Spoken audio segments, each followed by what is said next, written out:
Bienvenidos a Soy Relentless o Macabro Podcast. Yo soy Ali. Y yo soy Dee. Y hoy Dee nos contará de un caso que sucedió en South Los Angeles, California. Advertencia: la información de este caso puede ser desencadenante para algunos. Tengan en cuenta que algunos de estos casos pueden involucrar menores de edad, abuso, violación o violencia. Escuchen con precaución. Warning: the information on this case can be triggering to some. Please be advised that some of these cases may involve children, abuse, rape, and violence. Listen with caution. In the United States, over 1 in 5 students face bullying, leading to long-lasting emotional and physical impact. Today, we explore how unchecked bullying escalated into a tragic end, emphasizing the need to stronger intervention and support system. We examine the heartbreaking story of how persistent cruelty led to loss of a young girl's life, leaving her family in deep grief. This case highlights the profound damage bullying inflicts and the devastating aftermath. This is the tragic case of Shaylee Mejia.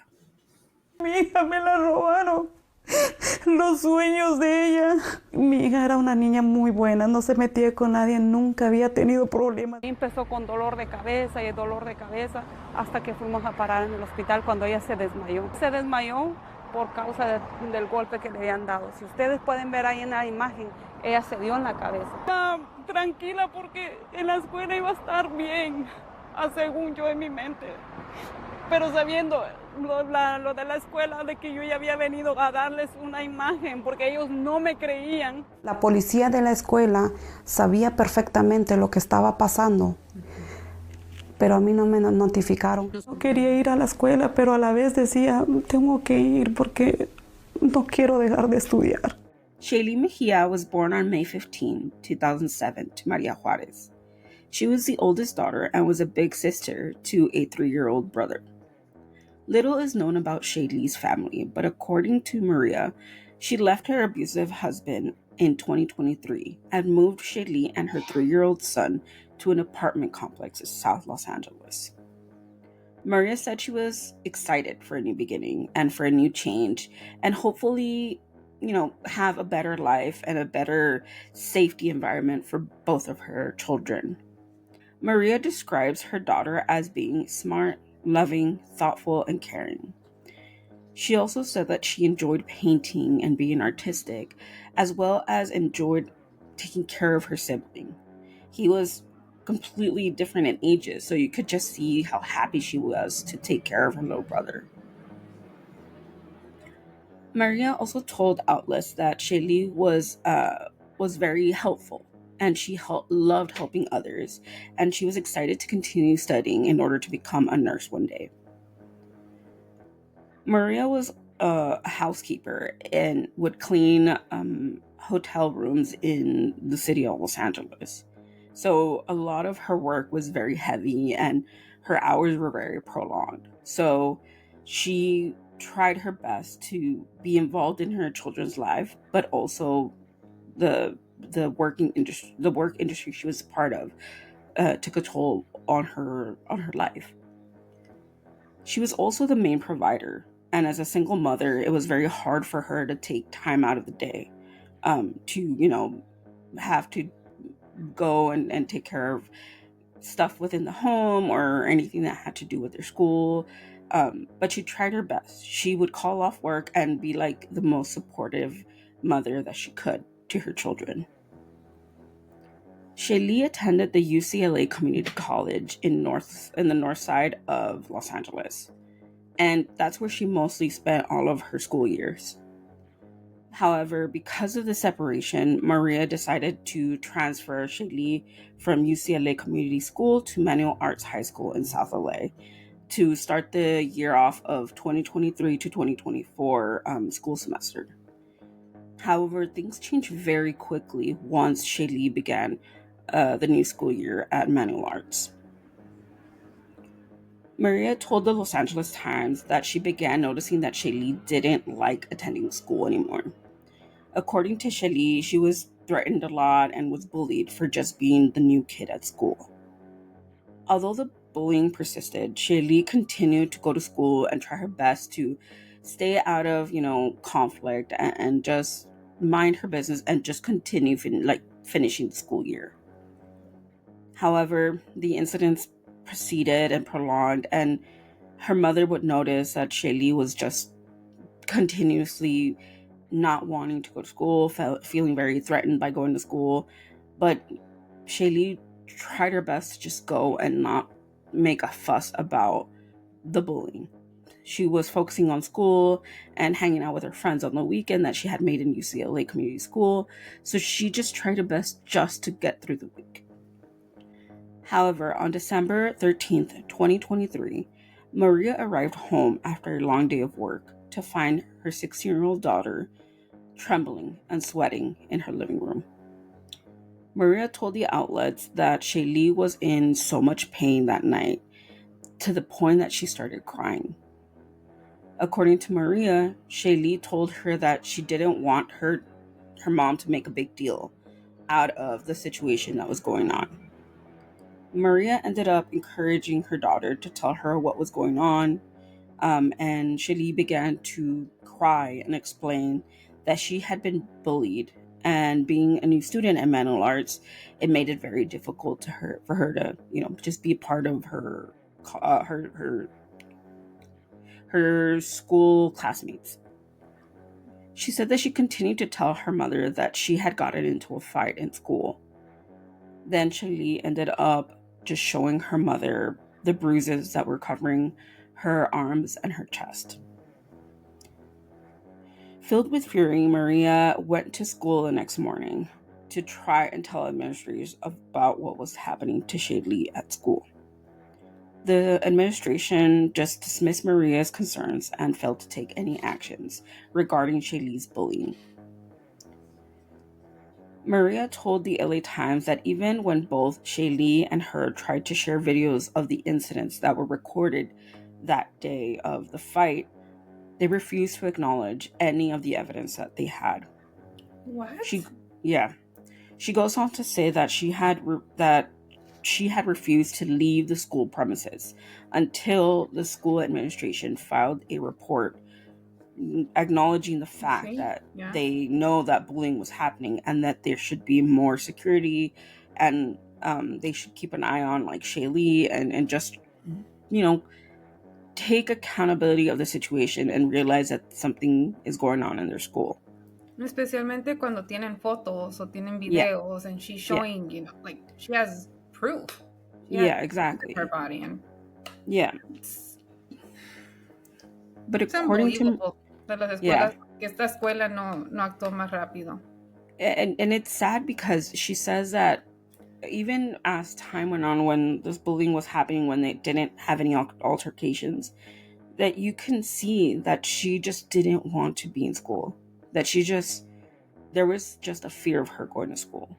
And it's something that was uncommon for her daughter. And the school just didn't do anything. They just kind of was like, oh, it's another fight. It's whatever. It's going to blow over. Cosas de teenagers. Yeah, exactly. And it's no, there's something going on. You need to pay attention. Yeah. And this is not something that's going to go away in a week. If this is happening from the moment she started school all the way until December, which, mind you, it's a couple of months, and then it prolongs after, it's you need to take acknowledgement of what's going on. It's frustrating as a parent that you're trying your best to keep your child safe in a school environment, and they just dismiss you like it's nothing. According to what Maria said, is that they didn't file a report, and there was no follow-up on their behalf towards Maria or Shaylee about the incident. This kept going on for the next couple of months into the year 2024. However, on the night of March 9th, 2024, Shaylee fainted at a friend's birthday party and was rushed to the hospital. Maria told Los Angeles Times that by the time Shaylee arrived to the hospital, she was unconscious. Doctors told her that Shaylee Doctors told her that Shaylee arrived in critical condition and had suffered a brain hemorrhage. Once friends were told about Shaylee's condition, they approached Maria with the video footage of Shaylee being attacked in the bathroom of Manual Arts High School. In the video recording, you can see Shaylee being shoved, punched, slammed against the wall, and into the bathroom stalls. At no point of the video that was recorded do you see police, school police, or staff or personnel intervening during the altercation.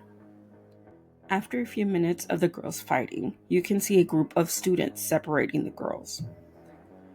According to Shaylee's friends, the video was recorded on March 5th, so 4 days prior to her fainting at a birthday party. Maria said that Shaylee did not tell her about the fight because she didn't want to cause any worry to her mother. And she didn't want her mom to lose work hours to go to the school and complain. However, Maria does recall that Shaylee had been complaining of headaches for days, but continued to attend school up until the night she was hospitalized. On March 15th, 2024, after 6 long days in the hospital, doctors declared Shaylee Mejia dead. The Los Angeles County Medical Examiner's autopsy report had said that Shaylee Mejia's death was ruled an accident, and the cause of her death was a sequel blunt head trauma. Although there hasn't been a final conclusion on the Los Angeles Police Department police report, officials told various outlets that Shaylee had fallen from a flight of stairs when she attended the birthday party. A statement from the high school principal, Alejandro Macias, was given a few days after Shaylee's death, and it said, quote, "I am saddened to report the recent death of one of our students off campus. On behalf of our entire school community, I want to offer the deepest condolences to the school who are impacted by this loss, including the student's family, friends, teachers. At this time, we request that the privacy of those who have been impacted to be respected during this difficult time. Please know that their entire school community offers our support. Every member of Manual Arts School community matters, and its loss impacts us all. Our school has crisis counselors available to students who may be in need of support. While this tragic incident took place outside of the school hours and off campus, our heartfelt thoughts remain with those affected with the loss." ¿Dónde estaban antes? Exactly. Cuando la mamá se estaba quejando y reportando. Where were they? Yes, and may I emphasize that the statement says off campus. Outside, yeah. Outside. They made sure to say that in there. And out of hours. So when this accident happened outside of anywhere in near Manual Arts. Well, However, se desmayó afuera, pero el accidente pasó adentro. Exactly. Even with all the proof that the family and friends had, the school continues to explain that the incident happened outside of school campus and off the school clock.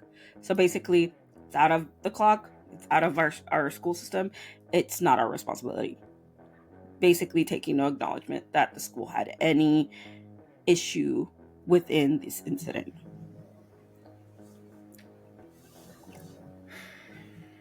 Luis Carrillo, Maria's civil rights attorney, told ABC7 News that Shaylee's death could have been prevented if school officials stepped in when they learned about the dangerous fighting that was occurring in the premises. He told LA Times, quote, "They don't protect the kids. I believe that the failure to protect Maria's child is the main reason she's dead right now. If they had taken action in December, the child would still be alive."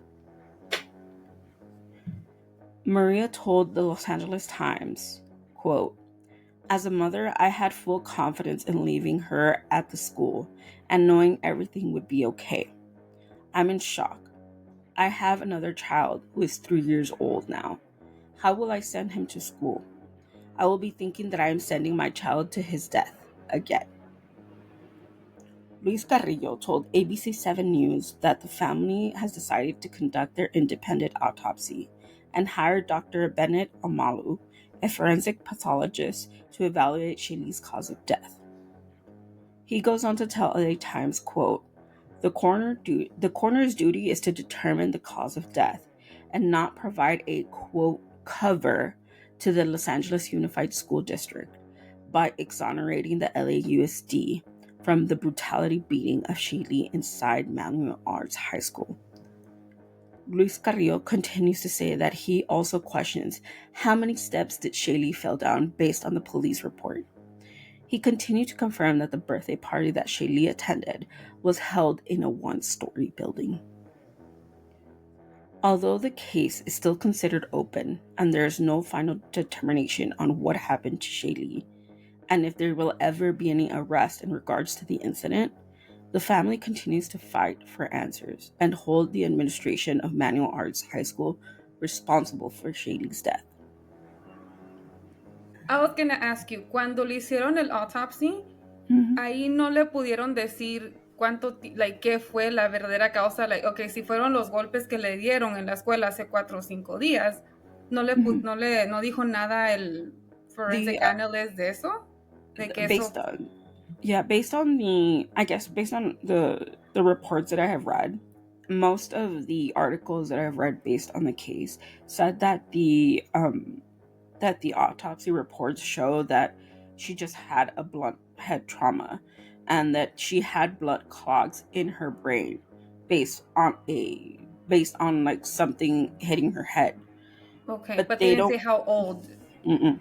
Okay, how old it was. They were very careful in regards to say what it was. They just said based on, she died out of an accident and she had blunt force trauma to the head. Okay. So that could justify her falling from stairs.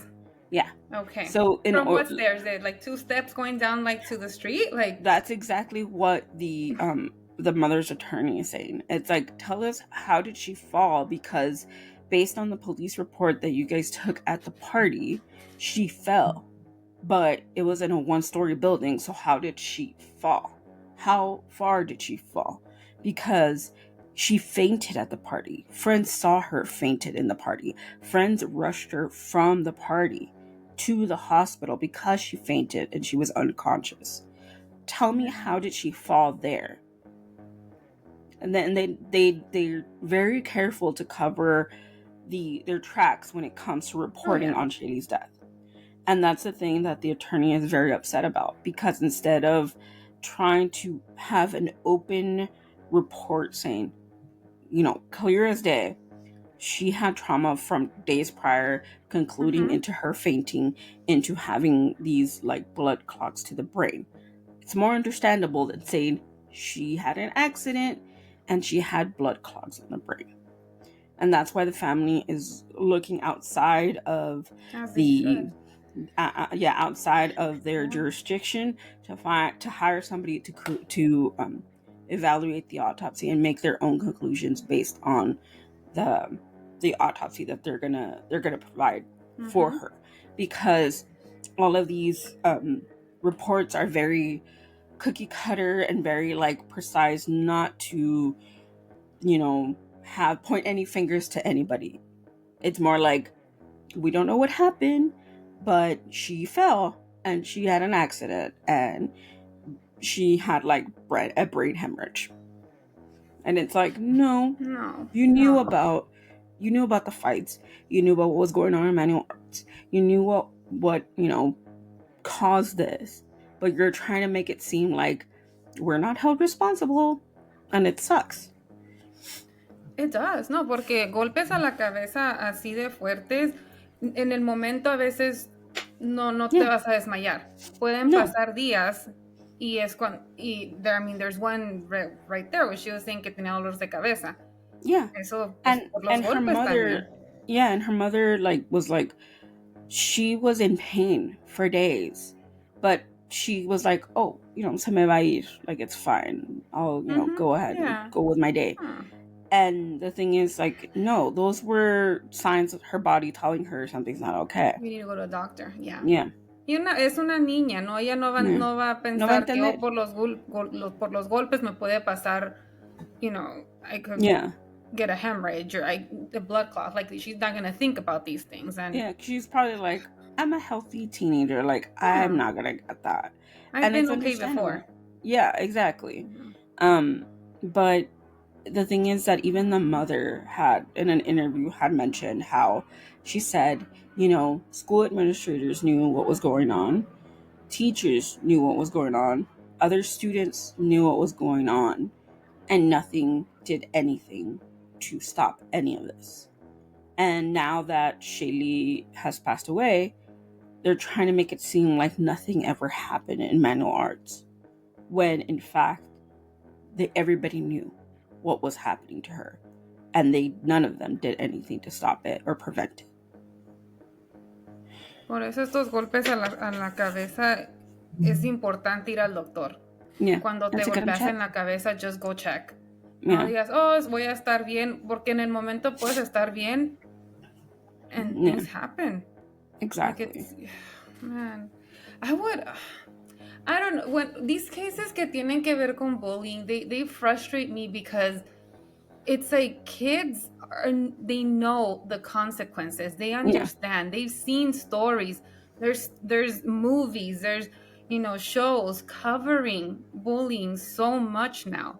Yeah. It's like, ¿por qué siguen haciendo cosas así? ¿Por qué siguen actuando de esta manera? Yeah, I mean, Like, based on the statistics that I was looking through, it was basically saying the same thing that we've already kind of understand, which is kids who come from a broken home are typical to go to school and create these bullying aspects. And based on the power dynamic that happens in schools, people who are bullying a child have this power over them.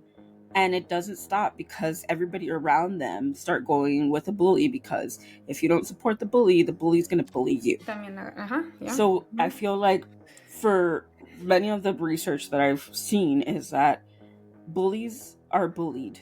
And in order to release their anger, release their frustration, they go out of their way to bully somebody else. Yeah. To control. They want a sense of control. Yeah, porque exactly. A lo mejor en la casa los están golpeando, abusando. Yeah. It's like, okay, well, at least I can control this situation here, which exactly. is sad. It's really sad. I'm not trying to justify the person that's being that is bullying, but it usually comes from that. Yeah, for it to get to this point, it doesn't need to get to this point. No, it doesn't. And I feel like it's very people just don't understand that concept of bullies aren't just born. Bullies are being taught to be bullies by bigger bullies. So it's like, and based on the statistics that I had seen, were like, it's helpful for people in authority figures and administrations and teachers to talk to these children and be like, it's not okay to bully. This is not okay. And it prevents a lot of bullying to continue because it opens their eyes to, consequences. Yeah. Mm-hmm. And I feel like, especially in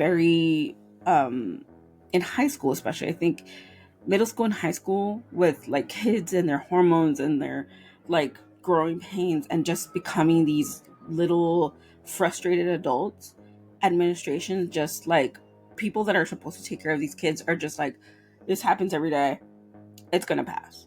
And it's like, no, you have to take every case seriously because you don't know when this is gonna hit the fan. And I think a lot of schools are very frustrated because of this happens so much, but at the same time it's like, well, try to find a way to stop this. It starts with you. It starts with the teachers. It starts with the students. It starts with everybody around you. Make it stop. And it's going to keep continuing. It's going to keep escalating to the point that we're like, how could we would have prevented it when things have already lost control? Yeah. Y más cuando hay pruebas. Right? Cuando hay pruebas, así como with Shaylee, que que tenían fotos, que tenían videos, que le enseñaron at the administration. It's like, there was proof. Why didn't you do something? Yeah. Like, it could have been prevented, and I know it happens more than we wish it would happen, and at times they might be like, well, we don't, what can we do? Yeah. There's consequences. Yeah.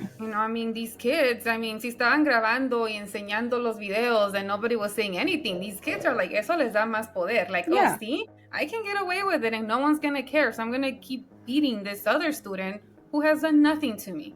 But I'm getting that sense of control and power. So yeah.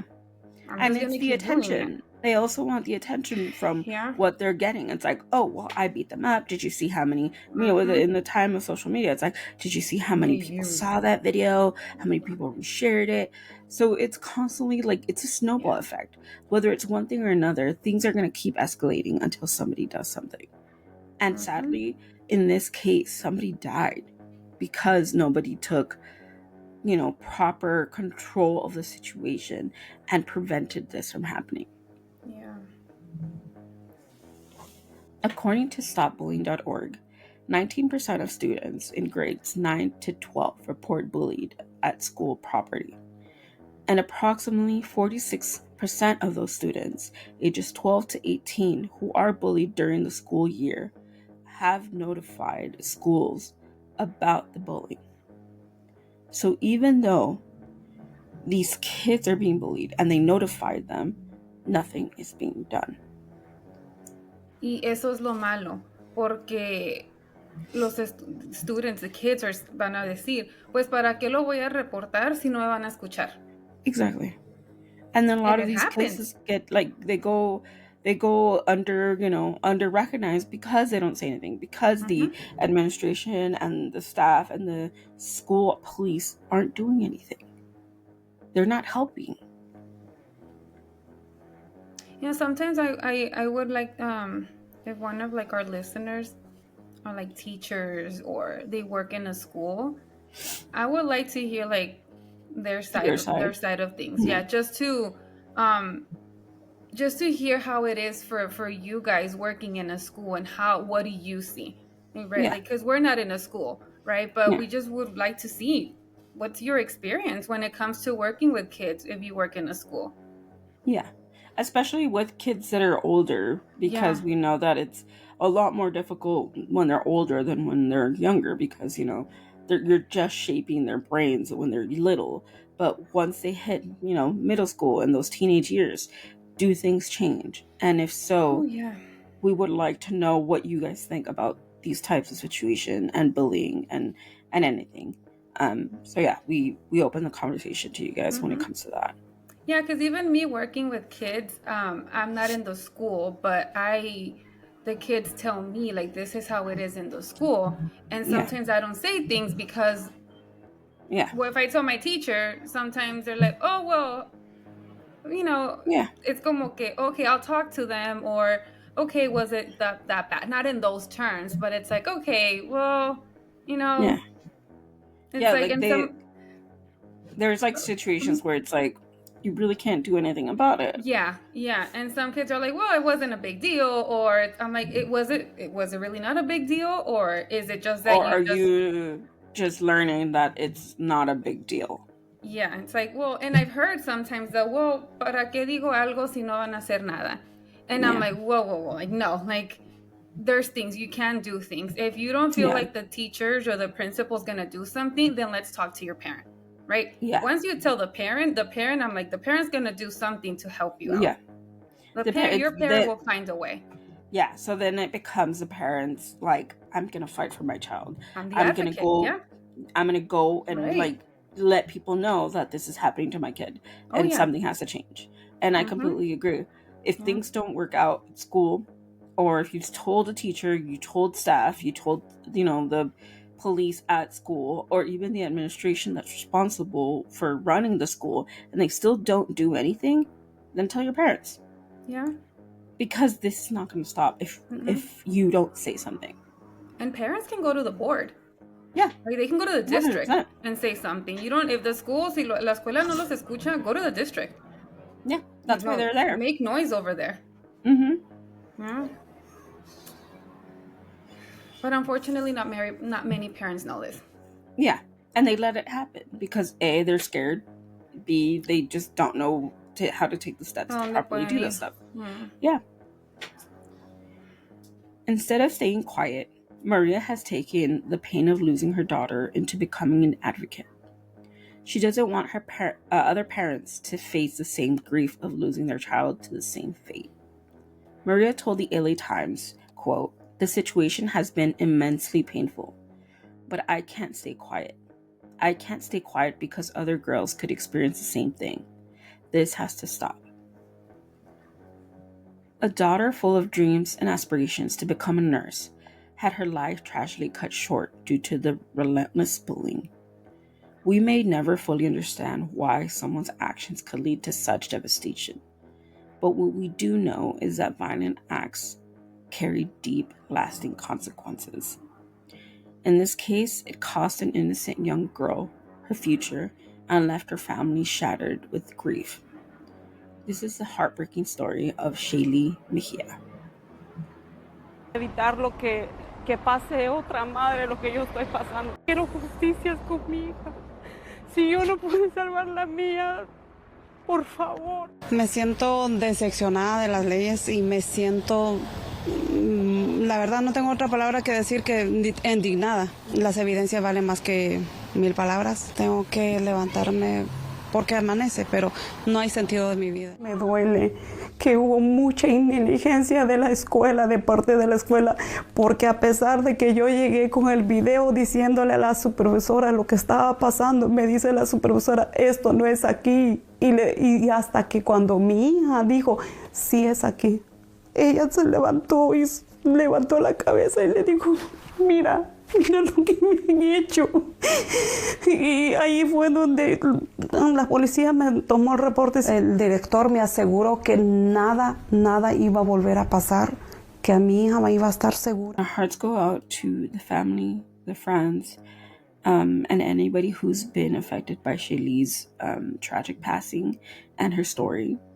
We understand that there's a lot of bullying, and then there's a lot of cases that kind of end up the same. But truly, this has to stop. And if it means sharing and letting other people know about what happened to Shaylee, and if there's ways that they can prevent this from happening to any other student, then, at least we can say that we helped in some way. And again, we will also link down in our description of this episode, as well as in our social media platforms, the family's GoFundMe.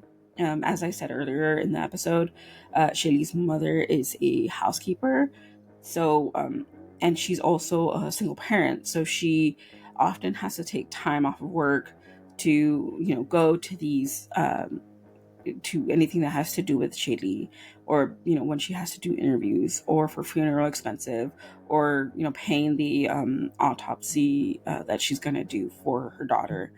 All of these are very expensive charges, and if you would like to donate and help her in any way, we will link her GoFundMe in the description of this episode, as well as our link tree.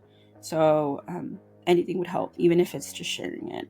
She's very close to her goal, so that would be very appreciated. Also, I think that's it. I wanted to say, sorry, I did want to say one thing. For all of our listeners who are parents, or for those who have nieces, nephews, or siblings, talk to your kids about bullying. Talk, let them know who they can reach out to. Si por algo no confían in the school personnel, or not just that, but they feel like they haven't done enough, let them know they can tell you. And for you to take those steps. You have to be the advocate for your child, just like this mom was, just like Maria was. She did her best. Unfortunately, they didn't support her. Going to the schools, y si sienten ustedes que you don't feel supported, go to the district. Go make some noise over there. Because you guys have the right. and talking to your kids about what is bullying, how does that look like, la diferencia that of kids just messing around with each other, kids just being like, punking each other around, or just like doing little things here and there, like the difference of that and to actual, like, to bullying. Yeah. Right. And then the difference también, like, okay, there's that, the making fun of you and all these things, but then there's also the physical aspect of it, there's the emotional aspect of it. Yes. It's teaching kids these differences, right? Because a veces they could be like, oh no, well, they were just making fun of me. And it's like, okay, well, how are they making fun of you? Yeah. And then asking them more, because there's different degrees of it, right? There's some things where kids are like, okay, they were making fun of me, but I can deal with it. Yeah. Right? And then there's other degrees where it's like, no, we need to do something about this. Yeah, because it starts becoming a lot more Gets violent, worse. a lot more offensive, and then it starts like from words to physical. So it's definitely, you have to like explain to them the meaning of it and what's right and what's wrong. Right. Also, you can visit stopbullying.org, which is the website that I grabbed these statistics from, and they have the proper definitions, the proper explanations of like identifying bullying and playing around, and the difference between cyberbullying and like bullying in school, because cyberbullying is a whole different loophole that we haven't covered yet, I think, but it does happen, and so definitely visit stopbullying.org, and you'll find the proper resources of how to identify bullying, how to talk to your children about bullying, and if there's any sort of laws that you can help out when it comes to preventing bullying from happening in schools or any community where kids are involved, as well as resources on places to look forward and get advice and get proper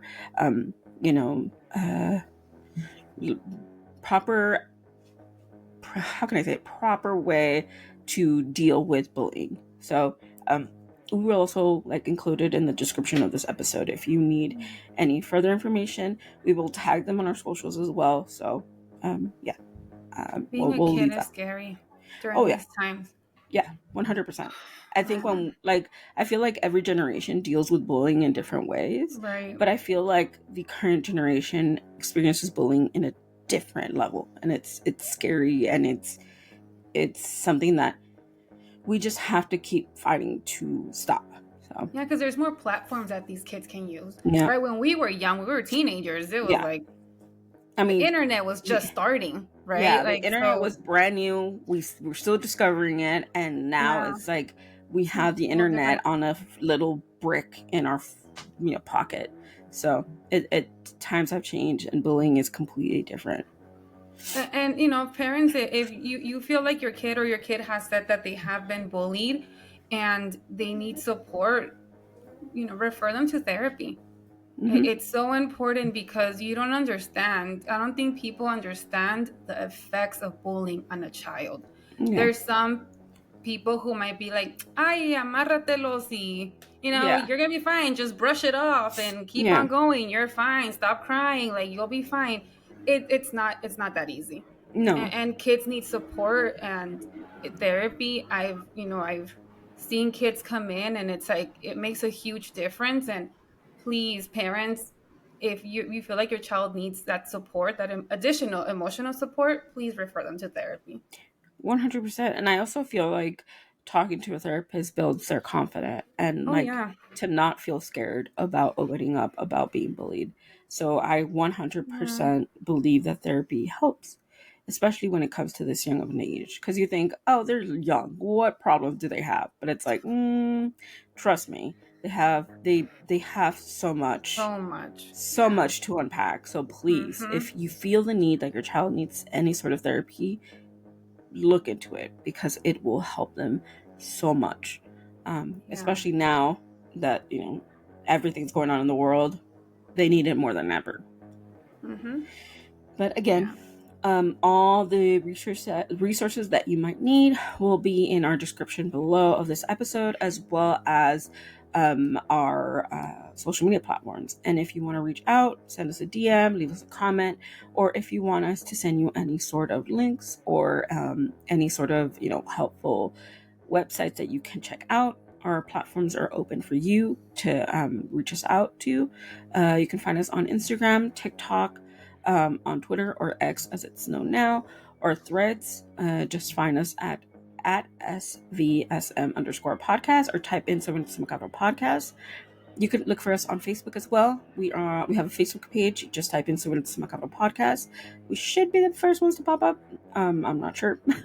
But also, And if you why? want to Because we're the number one. not exactly. Not yet. If you want to see the video portion of this episode, we have a YouTube channel, and you can see our beautiful faces. Just type in some Macabro podcast, and we should pop up there, as well as I think that's it. Yeah. I don't know where this is going, but anyways, you could also listen to the rest of the 121 episodes on our Spotify, Apple Podcasts, Amazon Music, and wherever you stream podcasts. Just type in So Macabro podcast, and it should pop up. Our whole catalog should be there. And I think that is it, unless I'm forgetting something. No, that's it. Okay. We just want to say thank you so much for listening. Thank you so much for supporting. We truly appreciate you guys. And anything else? I think that is it. That is it. It's almost October.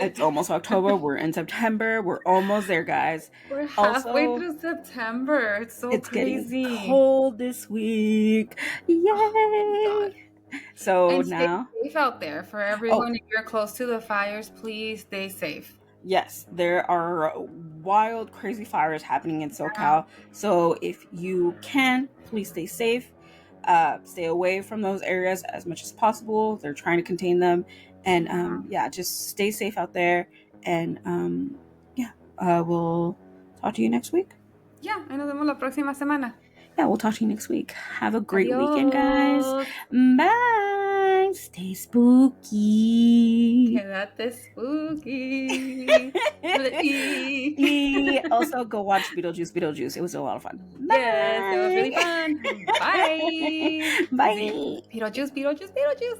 I wish it would just pop out right now. I know. Bye, guys. Bye.